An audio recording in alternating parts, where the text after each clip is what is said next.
O vaqtlari picha qanday desam, urush tamom bo'lgan yillari ekanmi, picha qimmatchilik yo'q. Ancha odamlar charchagan bo'lgan. Shu bir kun uyimizga mehmon kelgan, qo'yishga nonimiz bo'lmagan. Keyin bir hamsoyamiz bor edi, Husan xola degan, yaxshi xotin edi. Ma'rakalarda yuraydi-da. Keyin otam bor shukurdan bitta non olib keldi. Kichkina qizcha edim, borib bitta non beraykansiz desam, qo'limga mana shundaygina bitta zog'ora non berdi-da. Olib keldik.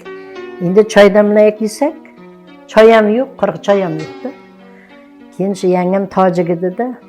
Shunday bordi, bitta olmamiz bor edi, bahor olma. Shoxdan sindirib olib keldi-dagin. Shu choyga solib damlab, choy qilib shu mehmonni bitta non bilan kuzatdik bizlar.